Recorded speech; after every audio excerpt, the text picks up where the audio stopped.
Halo, salam jumpa pemirsa. Info Dunia kembali hadir menemani Anda dengan sejumlah informasi yang menarik dari mancanegara. Tentunya bersama saya, Selis Regar. Inilah Info Dunia selengkapnya.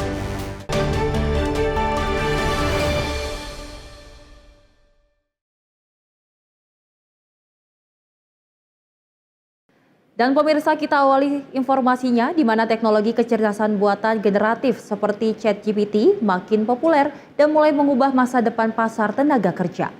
Sejumlah pihak khawatir bahwasannya AI akan menggerus pekerjaan manusia dan mengakibatkan PHK massal. Tetapi pihak lain menilai kerjasama manusia dan AI bisa membawa masa depan yang lebih cerah. Otomatisasi telah berdampak pada pekerja di dunia selama lebih dari 1 abad, dan ini menghancurkan dan juga menciptakan pekerjaan. Para ahli kini melihat ke depan untuk mencoba memprediksi bagaimana kecerdasan buatan generatif atau Gen AI akan mengubah cara manusia bekerja. Menurut Sanjay Patnaik dari Brookings Institution, AI generatif kini masuk ke wilayah yang dulunya bergantung secara penuh pada manusia.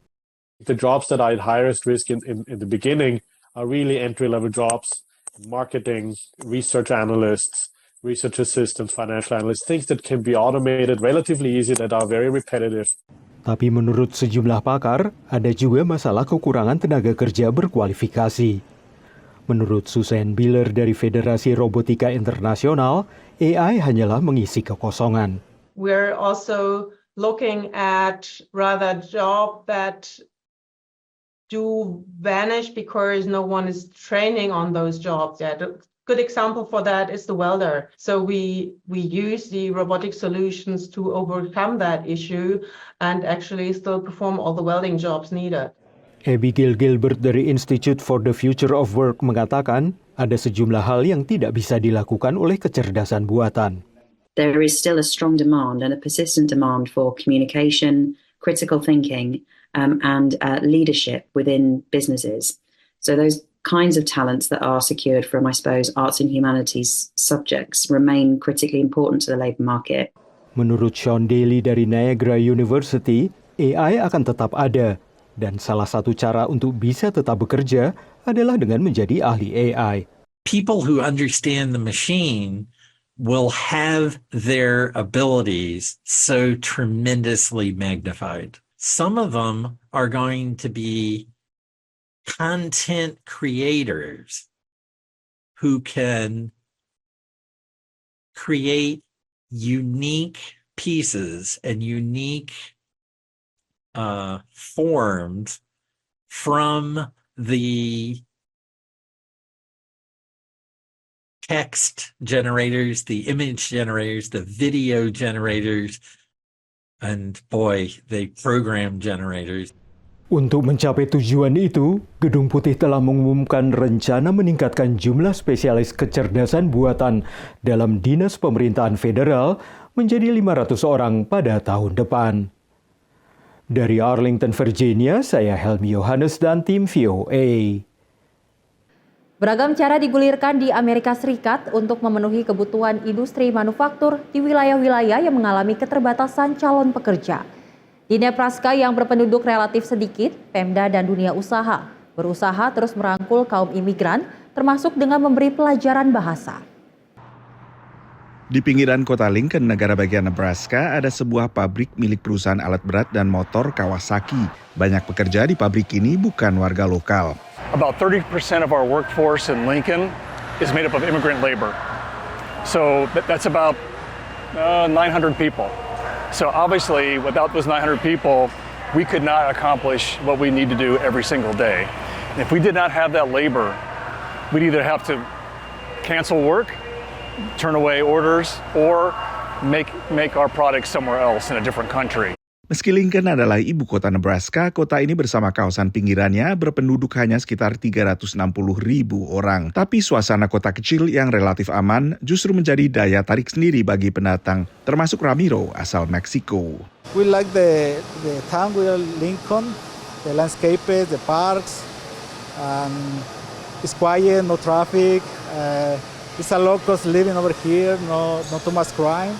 So we love all those factors and we decided with my family to come here. Dion asal Guatemala juga memutuskan pindah ke Lincoln. I like it, so no tengo quejas y como le digo, yo empecé de cero a hacer cables y batallé pues por el inglés y todo eso, pero con el tiempo pues ya uno va aprendiendo. Kendala bahasa tadinya juga menjadi penghalang bagi Ramiro. Here at the plant is mostly English.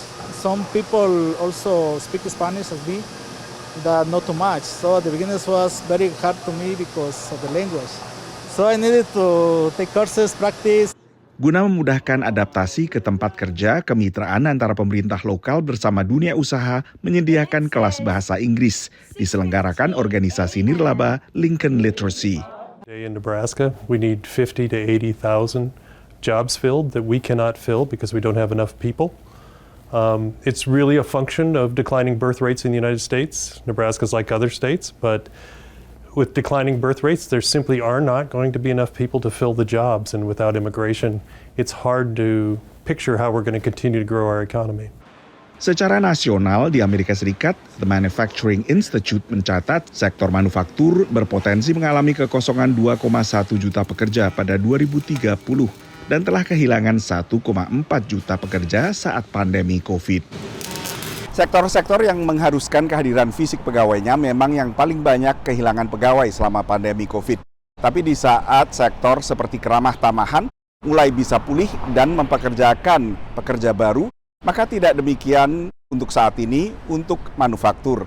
Dari Washington DC, saya Nova Purwadi dan tim VOA. Informasi lainnya pemirsa, di mana angkutan umum berbentuk minibus banyak terdapat di Afrika Selatan dan semuanya memakai bahan bakar bensin. Para mahasiswa teknik di sebuah universitas di Cape Town mengubah mesin angkot agar bisa dijalankan dengan listrik dengan tujuan menekan emisi, sekaligus meningkatkan pendapatan pengemudi. Sekitar 250.000 angkot minibus diperkirakan ada di seluruh Afrika Selatan untuk menyediakan transportasi bagi masyarakat. Meskipun nyaman dan populer, tapi kendaraan minibus membutuhkan bensin yang ikut berkontribusi terhadap polusi dan perubahan iklim. Para mahasiswa teknik di Universitas Stellenbosch mencari cara untuk memanfaatkan tenaga listrik bagi armada minibus Afrika Selatan. Selama 1 tahun, tim ini telah memodifikasi minibus bertenaga bensin agar bisa dijalankan dengan tenaga listrik, yang menurut mereka adalah yang pertama di negara ini. Modifikasi semacam ini bisa membantu para pengemudi angkutan umum menghemat biaya. You're going to save substantially. So just to give you an idea, our calculations show that if you buy a new electric taxi, you'll pay it off within 7 years because of the savings. If you do a retrofit, you pay it off within 1 year. Di Afrika Selatan, kendaraan listrik atau EV masih lambat berkembang. Meski ada target pengurangan emisi karbon dari Perserikatan Bangsa-Bangsa untuk membatasi pemanasan global. Menurut Dewan Bisnis Otomotif negara ini, hanya kurang dari 1.000 kendaraan listrik yang dibeli di Afrika Selatan pada tahun lalu. Bagi banyak warga, harga mobil listrik masih terlalu mahal. Dan hingga saat ini, pasokan listrik yang tidak menentu dari sebagian besar pembangkit listrik tenaga batu bara juga menjadi faktor penghalang. In South Africa, we have a very constrained grid, and introducing EVs in a naive way will exacerbate the problem. So we try to figure out a strategy around that. Menurut anggota tim teknik universitas ini, elektrifikasi kendaraan pada akhirnya akan menjadi hal yang umum di Afrika Selatan dan tenaga surya akan memainkan peran penting dalam keberhasilannya. Untuk proyek berikutnya, tim akan mencoba memodifikasi bis angkutan umum untuk dijalankan dengan listrik. Dan untuk saat ini, para insinyur sedang mencari dukungan finansial dari pemerintah dan sektor swasta untuk melanjutkan proyek minibus listrik ini. Dari Arlington, Virginia, saya Helmi Yohanes dan tim VOA. Pemirsa, sejumlah warga di Nairobi, Kenya mengecam pembangunan gedung bertingkat yang mereka sebut ilegal, terutama oleh kontraktor Tiongkok. Aktivis sosial menuduh pengembangan Tiongkok menghindari prosedur hukum, tetapi menurut ekonom, kehadiran Tiongkok memicu industri konstruksi Kenya untuk berkompetisi.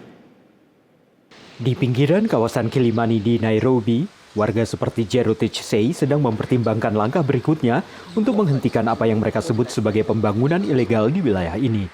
What we are suffering from now is unplanned construction. If you don't have sewage, you don't have wider roads, you don't have fire stations, you don't have enough schools, you don't have hospitals, all you're doing is just building and building and building accommodation without the requisite planning. Kilimani adalah salah satu kawasan yang warganya menentang pembangunan gedung-gedung bertingkat.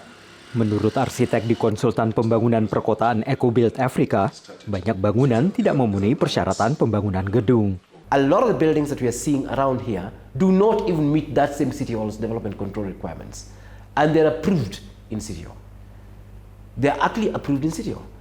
And I can say this without fear of contradiction. For donkey years, City Hall has been the citadel of corruption. Jerutich mengklaim perusahaan-perusahaan Tiongkok melakukan praktik korupsi untuk menghindari prosedur hukum. And I really call out the Chinese Property Developers Association here. They are complicit. They have understood the propensity and appetite for corruption that you find in this county, and they have exploited it to the hilt. Pejabat pemerintah kota menolak permintaan VOA untuk memberikan komentar, dan para pengembang Tiongkok tidak menanggapi permintaan VOA untuk menanggapi klaim tersebut. Tapi menurut ekonom XN Iraki, kontraktor Tiongkok telah membawa efisiensi pada industri konstruksi. Let's have the competition. I think that is going to raise the Kenyan construction industry. The Kenyan expertise are going to run something. In the long run, the customers are going to benefit because there's no competition. We shall do the work, we cannot be efficient. Konstitusi Kenya mengharuskan keterlibatan warga negara dalam keputusan pemerintah mengenai masalah-masalah yang mempengaruhi mereka.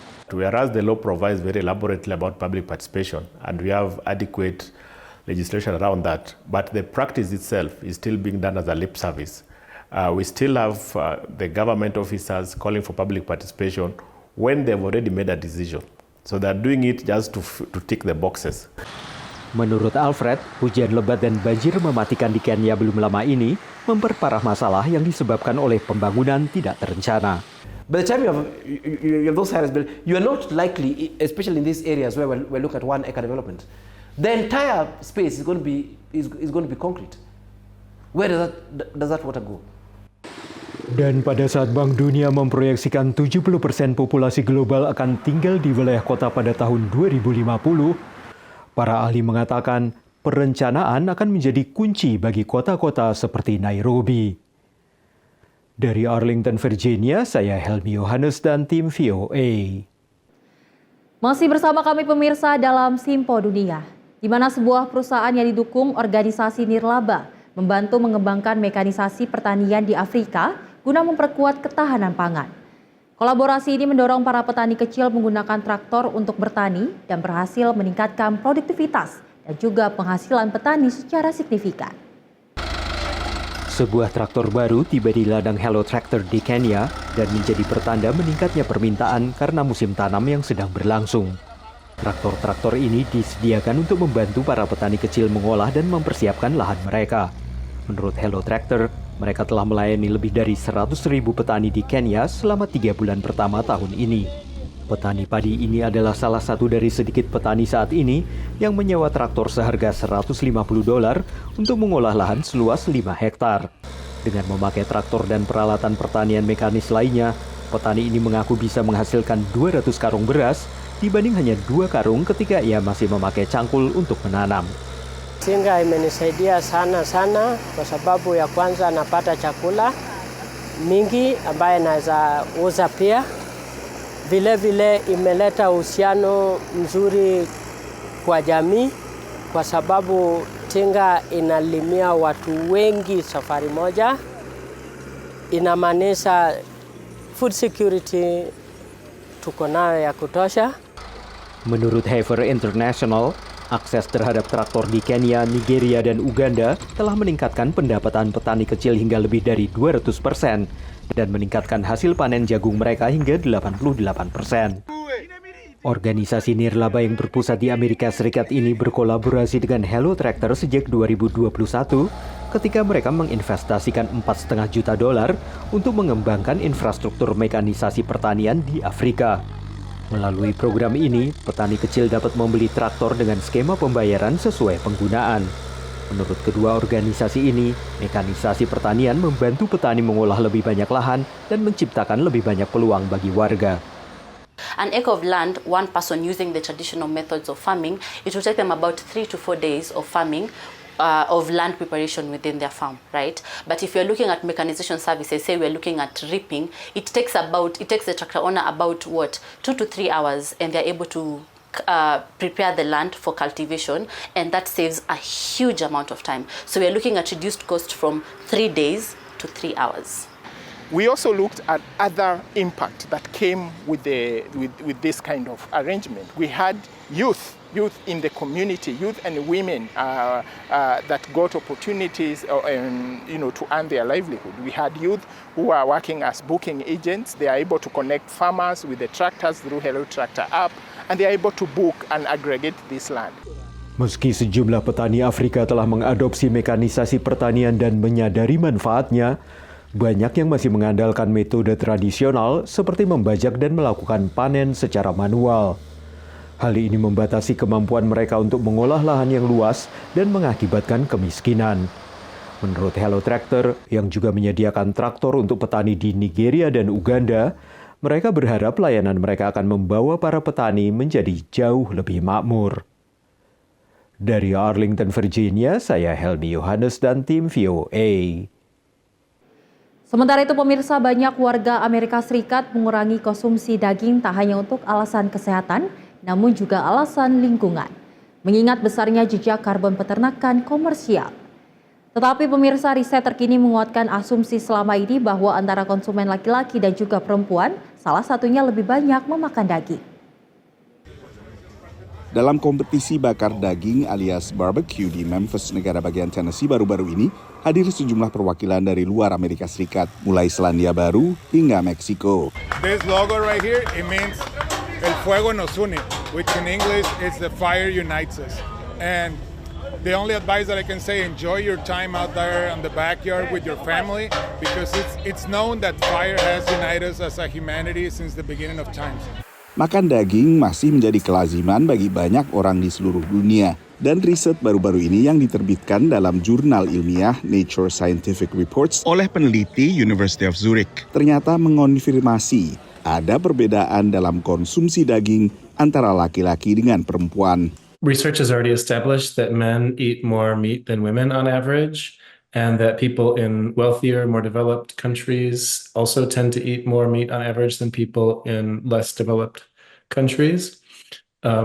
Countries that are more developed also are developed in terms of human development, so more gender equal. And the big takeaway, the novel finding from our research was that the gender difference in meat consumption is larger in countries with higher levels of economic development and human development and greater gender equality. Beragam teori pun berkembang mengenai alasannya. Meat consumption is considered a kind of masculine behavior. There's some evidence that men feel more attractive when they think about eating meat, and that heterosexual women might see men as more attractive when they eat meat. And so that is why we sort of thought maybe as gender roles were reduced, meat consumption differences would decrease. Bagi peneliti, kesimpulan utama dari riset ini adalah bila ingin lebih serius mengatasi dampak lingkungan budidaya ternak industrial, maka yang perlu lebih banyak disasar adalah konsumen laki-laki. People and institutions throughout the world are trying to reduce meat consumption because animal agriculture hastens climate change. It also increases risk for zoonotic disease, and many people are increasingly aware of animal rights concerns associated with farmed animal agriculture. So, our findings highlight that given that meat consumption may vary as a function of cultural context, nation, gender, it might be helpful to develop effective meat reduction strategies that take these contextual factors into account. Temuan peneliti University of Zurich ini konsisten dengan hasil penelitian dan juga survei sebelumnya.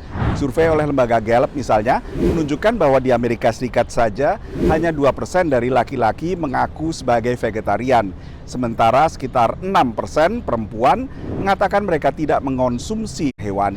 Dari Washington DC, saya Nova Purwadi dan tim VOA. Informasi terakhir pemirsa, di mana satwa liar seperti rusa berkeliaran di daerah perkotaan menjadi pemandangan yang menyenangkan. Tetapi tanpa adanya predator untuk penyeimbang, satwa seperti ini bisa merusak lingkungan hingga paru-paru kota. Beragam wacana solusi pun digulirkan meski tak semuanya memungkinkan. Rusa liar menjadi pemandangan lazim di berbagai kota besar di Amerika Serikat, termasuk di Washington DC. Dampaknya terlihat di Rock Creek Park, taman nasional di pusat ibu kota AS ini. If this forest were perfectly healthy, we wouldn't be able to see this far. There would be a lot more green in the way. But right now we can see very clearly for quite a way. Tadinya rusa liar hampir punah akibat kehilangan habitat dan maraknya perburuan. Tapi kini yang terjadi justru overpopulasi. Deer populations got as high as 100 per square mile at its peak. And research has shown that healthy deer populations in terms of the forest are more like 20 per square mile. So since 2013, the parks managed their deer population to bring it into balance, to allow the forest to regrow. Manajemen populasi yang dimaksud adalah perburuan terbatas yang dilakukan saat taman ditutup bagi publik. Hasilnya, bibit pohon tak dimakan rusa dan bisa tumbuh sehat. So this is regeneration. This is what we're hoping to see in more places. Rusa yang diburu dan dibunuh tidak dibuang percuma. The deer that we do that are killed are processed professionally, and the meat, the venison, is donated to local food pantries to help families in this area who are in need. Daging rusa yang dikenal sebagai venison memang menjadi santapan lazim di Amerika Serikat, baik bagi konsumen umum dan juga bagi mereka yang memiliki hobi berburu. Taylor misalnya tinggal di pinggiran Washington DC dan berburu rusa di waktu luangnya. The deer are insanely overpopulated to where they're literally eating themselves out of house and home. Nobody would love it more than I if the population was at a number where we didn't have to have the privilege of hunting all year, right? Because that means that the herd is back in a normal balance.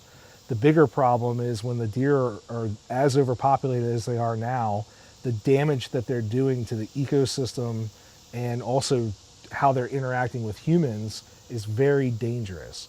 Menurut ahli biologi, overpopulasi rusa di Amerika terjadi akibat tidak adanya predator alami lagi, terutama serigala. Wacana reintroduksi serigala seperti yang telah dilakukan di sebagian Amerika Serikat juga sempat mengemuka, tapi akhirnya ditolak oleh Dinas Taman Nasional Amerika karena serigala biasanya membutuhkan habitat seluas sekitar 10 kali lipat luas dari Rock Creek Park. Sementara Washington DC adalah kawasan padat penduduk, sehingga reintroduksi serigala bisa memunculkan potensi konflik dengan penduduk setempat. Dari Washington DC, saya Nova Purwadi dan tim VOA. Informasi tadi pemirsa sebagai penutup jumpa kita kali ini dalam Simpo Dunia.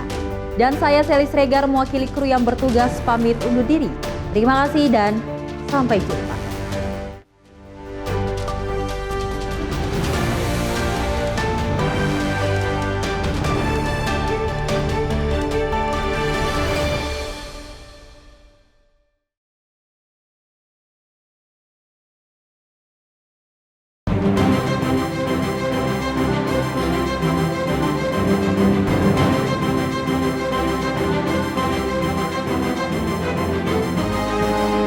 Simpo TV, News, Sport, Entertainment.